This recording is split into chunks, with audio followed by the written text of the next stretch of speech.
தமிழ் நேயர்களுக்கு வணக்கம். இன்றைய தினமும் இலங்கை தொடர்பான முக்கியமான செய்திகளோடு உங்களை சந்திப்பதில் மகிழ்ச்சி அடைகிறேன். அந்த வகையில் ஒரு முக்கியமான ஒரு விடயத்தினை குறிப்பிட வேண்டும்.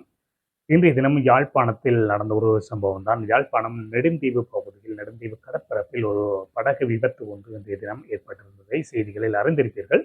இந்த படகு விபத்து தொடர்பான சில தகவல்கள் வெளிவந்திருக்கின்றன. குறித்த படகில் 12 தென்னிலங்கையை சேர்ந்த 12 பயணிகள் பயணித்ததாகவும் சுற்றுலா சென்றுவிட்டு இந்த குறிகாட்டுவானை நோக்கி குறித்த பயணிகள் படகு வந்து கொண்டிருந்த போது இந்த படகில் ஏற்பட்ட இயந்திர கோளாறின் காரணமாக குறித்த படகு நடுக்கடலில் தத்தளித்துக் கொண்டிருந்திருக்கின்றது. இதன் காரணமாக அந்த படகில் இருந்தவர்கள் வெள்ளை கொடியினை உயர்த்தி காட்டியிருக்கிறார்கள். அதாவது வெள்ளை துணிகளை உயர்த்தி காட்டிய போது அந்த வழியினால் அதிர்ஷ்டவசமாக மற்றொரு படகு சென்றிருக்கின்றது.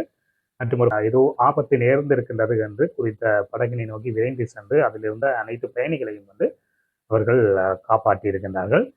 காப்பாற்றுகின்ற முடிவில், அதாவது குறித்த படகு மூழ்கி கொண்டிருந்த போதுதான் குறித்த சம்பவம் இடம்பெற்றிருக்கின்றது. இந்த காப்பாற்றப்பட்டதன் பின்னர் குறித்த படகு முழுமையாகவே அந்த நீரில் மூழ்கிவிட்டதாக கூறப்படுகின்றது. மிகவும் ஒரு அதிர்ச்சிகரமான ஒரு சம்பவமாக நாங்கள் இந்த இடத்தில் பார்க்க வேண்டும். என்று சொன்னால், இந்த யாழ்ப்பாணத்தில் இருக்கக்கூடிய தீவுகள், முக்கியமாக அனலை தீவு, புளியந்தீவு, நைனா தீவு, நெடுந்தீவு, எழுவை தீவு என்று இந்த கடல் வழி போக்குவரத்து உள்ள தீவுகள். இந்த தீவுகளில் எல்லாம் மக்கள் இருக்கின்றார்கள். ஆகவே அன்றாடம் இதற்கான போக்குவரத்துகள், கப்பல் போக்குவரத்துகள் நடந்து கொண்டிருக்கின்றன. இருந்தாலும் இதுவரைக்கும் இவ்வாறான சம்பவங்கள் இடம்பெறாத நிலையில், கடந்த காலங்களில் இடம்பெற்றிருந்தாலும் இன்றைய தினம் மிக நீண்ட வருடங்களின் பின்னர் இந்த சம்பவம் இடம்பெற்றிருப்பது மக்கள் மத்தியில் ஒரு அதிர்ச்சியினை ஏற்படுத்தி இருக்கின்றது.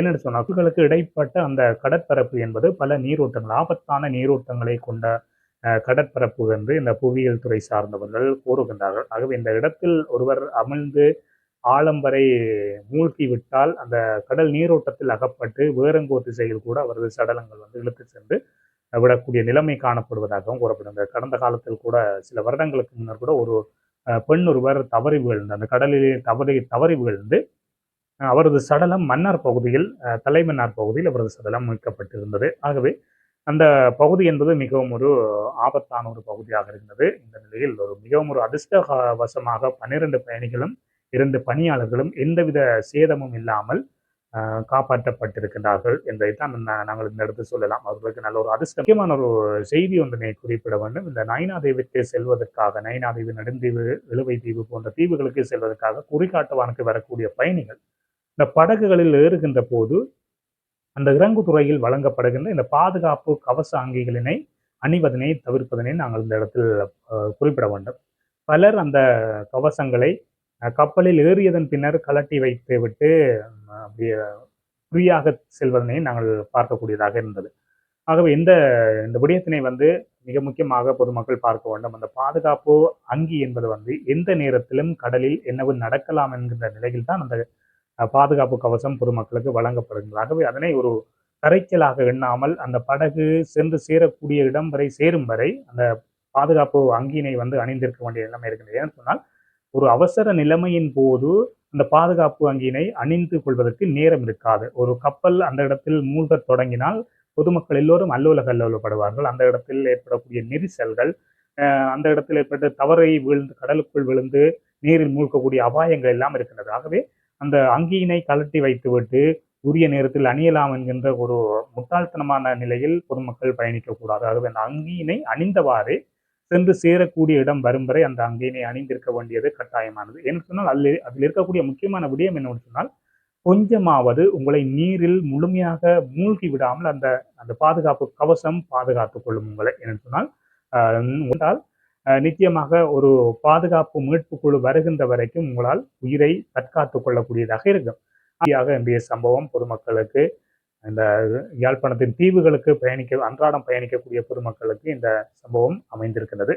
இன்னும் பார்த்திருப்பீர்கள், வவுனியா நகரத்தில் நடந்த ஒரு சம்பவம். வவுனியா கூமாங்குளம் பகுதியில் ஒருவர் போலீசாரால் அடித்துக் கொல்லப்பட்டதாக பொதுமக்கள் தரப்பில் சொல்லப்பட்ட ஒரு செய்தி தொடர்பாக பல்வேறுபட்ட முரண்பாடு, முன்னுக்கு பின் முரண்பாடான செய்திகள் வந்திருக்கின்றன. போலீசார் தரப்பிலிருந்து ஒரு செய்தி வந்திருக்கின்றது. அதேபோல் அந்த இடத்தில் குழப்பத்தில் ஈடுபட்டவர்கள் சார்பாக ஒரு செய்தி வந்திருக்கின்றது. அதேபோல் அந்த பிரதேசத்தை சேர்ந்தவர்கள் சார்பாக ஒரு செய்தி வந்திருக்கின்றது. இது தொடர்பாக பல்வேறுபட்ட கோணங்களில் விசாரணைகள் முன்னெடுக்கப்பட்டு வருகின்றது. இருந்த அசம்பாவிதம் காரணமாக ஒருவர் பலியாகி இருக்கின்றார். 4 போலீசார் காயமடைந்து வைத்தியசாலையில் சிகிச்சை பெற்று வருகின்றார்கள். அதேபோல் 3 வாகனங்கள், அதாவது அரச வாகனங்கள் சேதத்துக்கு உள்ளாக்கப்பட்டிருந்தது. அதாவது 2 உந்துருளிகள், போலீசாரது உந்துருளிகள், ஒரு போலீசாரது வாகனம் வந்து சேதமாக்கப்பட்டிருக்கின்றது. இதன் தொடர்பாக பலர் கைது செய்யப்படக்கூடிய வாய்ப்புகளும் காணப்படுவதாக கூறப்படுகின்றது. ஏனென்றால் தங்களுக்கு ஒருவரிடமிருந்து ஒரு தொலைபேசி அழைப்பு வந்ததாகவும், குறித்த பகுதியில் ஒருவர் உந்துருளியிலிருந்து வீழ்ந்து கிடப்பதாகவும், இதன் காரணமாகத்தான் நாங்கள் உடனடியாக அந்த இடத்துக்கு சென்றிருந்தோம். அதன் போது அங்கே இருக்கக்கூடிய மதுபான சாலை ஒன்றில் இருந்த குழுவினர் வந்து தங்கள் மீது தாக்குதல் நடத்தியதாக அவர்கள் குறிப்பிட்டிருந்தார்கள் போலீசார். இதன் காரணமாகத்தான் அவரது அந்த போலீஸ் உத்தியோகத்தரது பெயர் பட்டி கூட அந்த இடத்தில் விழுந்து கிடந்தமையை நீங்கள் பார்த்திருப்பீர்கள். ஆகவே இதனால் தான் பொதுமக்களுக்கும் போலீசாருக்கும் இடையில் முறுகல் நிலை ஏற்பட்டதாக அவர்கள் கூறுகின்றார்கள். இவர்கள் கூறுவதன்படி போலீசார் இதன் காரணமாக அந்த தடி சக்கரத்தினுள் செருகப்பட்டதன் காரணமாகத்தான் அவர் அந்த இடத்தில் வீழ்ந்து உயிரிழந்திருப்பதாக இவர்கள் கூறினாலும் அதனை போலீசார் மறுத்திருக்கின்றார்கள். ஏனென்று சொன்னால் அந்த தடி செருகப்பட்டிருந்தால் நிச்சயம் அந்த சக்கரத்துக்கு ஏதாவது பாதிப்பு வந்திருக்கும், அல்லது மோட்டார் சைக்கிளுக்கு ஏதாவது பாதிப்பு வந்திருக்கும். எந்த விதமான பாதிப்பு தடயங்களும் இல்லாமல் அந்த மோட்டார் சைக்கிள் காணப்படுகின்றது. ஆகவே இவர்கள் ஒரு இட்டுக்கட்டிய கதையை வைத்து தம் மீது குற்றம் சாட்டுவதாக போலீசார் கூறுகின்றார்கள். இருந்தாலும் அந்த பகுதியில் போலீசாருடன் முரண்பட்டு நின்ற அந்த குழுவினர் கூறுகின்றார்கள். அந்த குறித்த போலீசார் அவரை துரத்தி சென்றதாகவும், அவரை கைது செய்வதற்காக துரத்தி சென்ற போது அவர் ஏற்பட்ட விபத்தின் காரணமாக இவர்கள் அந்த தடியினை குறுக்காக எறிந்து அது அவரது மோட்டார் சைக்கிளின் சக்கரத்துக்குள் சிக்கியதன் காரணமாகத்தான் அவர் கீழே வீழ்ந்து உயிரிழந்திருந்ததாக அவர்கள் குறிப்பிடுகின்றார்கள். இருந்தாலும் இது தொடர்பாக வவுனியா நீதவான் நீதிமன்ற நீதிபதி இது தொடர்பாக உடனடியான விசாரணையினை மேற்கொண்டு தமக்கு அறிக்கை சமர்ப்பிக்குமாறு போலீசாருக்கு பணித்திருக்கின்றார். இதன் காரணமாக போலீசார் பல்வேறுபட்ட கோணங்களிலும் விசாரணைகளை முன்னெடுத்து வருகின்றார்கள். இருந்தாலும் காயமடைந்த 4 போலீஸ் உத்தியோகத்தர்கள் வவுனியா வைத்தியசாலையில் அனுமதிக்கப்பட்டதன் பின்னர் தற்பொழுது மதவாக்கி வைத்தியசாலைக்கு மாற்றப்பட்டு அங்கு சிகிச்சை பெற்று வருவதாக கூறப்படுகின்றது. இது ஒரு சம்பவம். மற்றொரு சம்பவத்தினை குறிப்பிட வேண்டும். வவுனியா மாவட்டத்தில் தான் இந்த சம்பவம் இடம்பெற்றிருந்தது.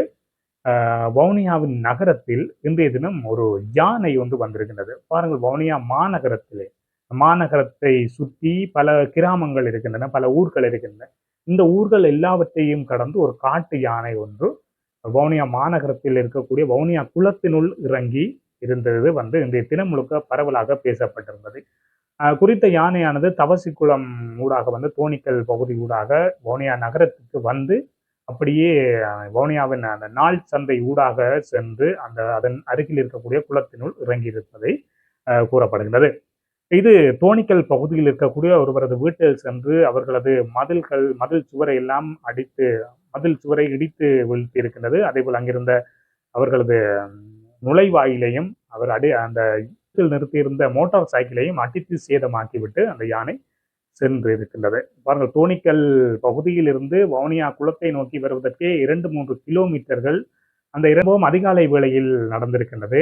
இந்த அதிகாலை வேளையில் பொதுமக்களது நடமாட்டமும் குறைவாக இருந்த சமயத்தில் தான் இந்த யானை இந்த வவுனியா குளம் வரையும் வந்திருக்கின்றது. பலரது கண்ணில் மண்ணை தூவிவிட்டு இது ஒரு முக்கியமான ஒரு சம்பவமாக பார்க்க வேண்டும். என்று சொன்னால் பல ஊர்களை தாண்டி ஒரு காட்டு யானை நகரத்திற்கு வந்துவிட்டது என்பது இந்த இடத்தில் நாங்கள் சொல்லக்கூடியது. இருந்தாலும் இதை வேறொரு கோணமாகவும் பொதுமக்கள் சொல்லுகின்றார்கள். இந்த தென் பகுதிகளில் சில பௌத்த விகாரைகளில் வைத்து வளர்க்கப்படுகின்ற யானைகள், சில வளர்ப்பு யானைகள் சொல்லு கேட்காதன் காரணமாக இவ்வாறு வட பகுதிகளில் விடப்படுவதன் காரணமாக தான் இந்த யானைகள் வழி தவறி, அதாவது காடோடு பழக்கப்படாத யானைகள் வழி தவறி பொதுமக்களது குடியிருப்புக்கு வருவதாக இந்த சம்பவத்தை வைத்து பலரும் குற்றம் சாட்டியிருக்கின்றார்கள். இருந்தாலும் குறித்த யானை இன்னும் வனத்துறையினரால் மீட்கப்பட்டு செல்லவில்லை என்பதை நாங்கள் இந்த இடத்தில் சொல்லிக்கொள்ள வேண்டும். மற்றொரு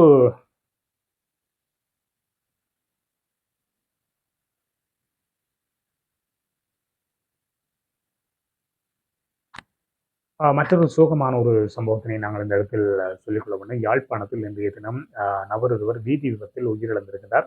அது போக்குவரத்து சாலையின் காப்பாளர் ஒருவர் தான் இந்த சம்பவத்தில் உயிரிழந்திருக்கின்றார். இதில் சோகமான விடயம் என்னென்னு சொன்னால், யாழ்ப்பாணம் திருநெல்வேலி பகுதியில் பலாலி வீதியில் நடந்த இந்த சம்பவத்தில் குறித்த நபர் அங்கே இருக்கக்கூடிய அம்மாச்சி என்று சொல்லக்கூடிய பாரம்பரிய உணவு விற்பனை செய்கின்ற அந்த விற்பனை நிலையத்தில் அவர் உணவருந்திவிட்டு தனது பிள்ளைகளுக்காக உணவு வாங்கி கொண்டு வீடு செல்வதற்காக தனது சைக்கிளினை எடுத்து வீதிக்கு வந்தபோது அந்த வீதியால் வேகமாக வந்த ஹயஸ் ரக வாகனம் ஒன்று அவர் மீது மோதி விபத்தை ஏற்படுத்திவிட்டு சென்றிருக்கின்றது.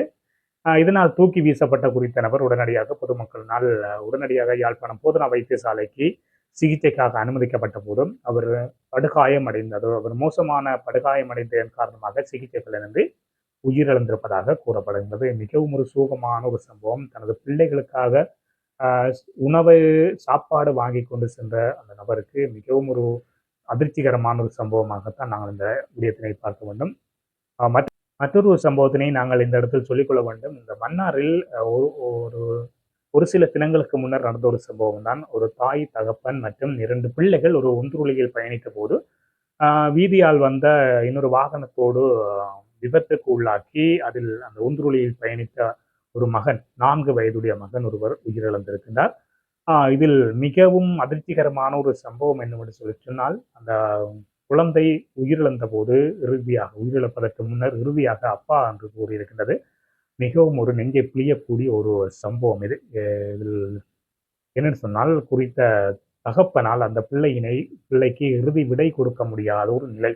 என்னென்னு சொன்னால், அவரும் மோசமாக பாதிக்கப்பட்டு கட்டிலிருந்து எழும்ப முடியாத நிலையில் மிகவும் மோசமாக பாதிப்புக்கு உட்பட்டு சிகிச்சை பெற்று வரக்கூடிய அந்த நபர் இறுதியாக தனது பிள்ளைக்கு படுத்த படுக்கையிலேயே விடை கொடுத்த அது ஒரு கொடூரமான ஒரு காட்சியினைத்தான் நாங்கள் காணக்கூடியதாக இருந்தது. இந்த வட பகுதியிலே விபத்துக்கள் அதிகமாக இருக்கின்றது. என்னதான் எவ்வளவு விபத்துக்கள் நடந்தாலும் அந்த விபத்துக்கு இதுதான் காரணம் என்று வெளிப்படையாக சொல்லப்பட்டாலும் தொடர்ந்தும் அதே காரணங்களைத்தான், அதே தவறுகளைத்தான் பொதுமக்கள் செய்து இந்த விபத்துக்களை ஏற்படுத்தி வருவதை நாங்கள் காணக்கூடியதாக இருக்கின்றது.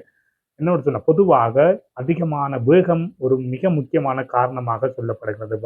வடக்கிலே ஏற்படக்கூடிய இந்த விபத்துகளுக்கு சாரதிகளது அதிகமான கண்மூடித்தனமான வேகம் மட்டுமல்லாமல் வீதி நெறிமுறைகளை கடைபிடிக்காதமை காரணமாகவும் இந்த விபத்துகள் இடம்பெற்று வருவதாக சொல்லப்படுகின்றது. இவ்வளவு விபத்துகள் இடம்பெற்றிருந்தது. இதற்கு இவைதான் காரணம் என்று கூட சொல்லப்பட்டிருந்தது. இருந்தாலும் அந்த காரணங்களை சொன்னவர்கள் கூட சில வேளைகளில் அந்த விபத்துகளில் சிக்குவதை நாங்கள் காணக்கூடியதாக இருக்கின்றது. இதற்கு என்ன மாதிரியான பொறிமுறைகளை இந்த அரசாங்கம் எடுக்க போகின்றது, இந்த சட்டத்துறை சார்ந்தவர்கள் சட்டத்தையும் நீதியையும் காப்பாற்ற வேண்டியவர்கள் எவ்வாறான பொறிமுறையினை எடுக்கப் போகின்றார்கள் என்கின்ற ஒரு கோணத்தையும் நாங்கள் பார்க்க வேண்டும். ஏன்னு சொன்னால், நாளுக்கு நாள் இந்த விபத்துகள் ஏற்பட்டு பொதுமக்களது அநியாயமாக உயிர் சேதங்கள் ஏற்படுகின்றது. குறிப்பாக இந்த விபத்தை ஏற்படுத்துபவர்களால் வீதியில் வரக்கூடிய அப்பாவிகள் கூட பாதிக்கப்பட்டு உயிரிழப்பதையும் நாங்கள் இந்த இடத்தில் சொல்லிக்கொள்ள வேண்டும். ஆகவே பொதுமக்களில் இருந்த வீதிகள் மோசமான நிலையில் இருந்த வீதிகள் கூட தற்பொழுது பிரதான சாலைகளாக இருக்கலாம் சரி, நெடுஞ்சாலைகளாக இருக்கலாம் சரி, உள்ளூர் வீதிகளாக இருக்கலாம் சரி, அல்லது இந்த கிராமங்களில் இருக்கக்கூடிய ஒழுங்கைகளாக இருக்கலாம் சரி, ஏராளமான இந்த போக்குவரத்து வீதிகள் காப்பர் வீதிகளாக மாற்றப்பட்டிருந்தது. இதன் காரணமாக ஒரு இலகுவான போக்குவரத்து என்ற அடிப்படையில் மக்கள் மிக மோசமாக மிகவும் வேகமான முறையில் பயணிப்பதன் காரணமாக பல வீதி விபத்து சம்பவங்கள் இடம்பெற்று வருகின்றன. நாளுக்கு நாள் இந்த வீதி விபத்தின் காரணமாக இலங்கையில் ஏதோ ஒரு உயிர் பறிக்கப்பட்டு கொண்டிருப்பதை தான் நாங்கள் இந்த இடத்தில் சொல்லிக்கொள்ள வேண்டும். அவை மக்கள் இந்த விடயம் தொடர்பாக மிகுந்த கவனமாக இருக்க வேண்டும். நாம்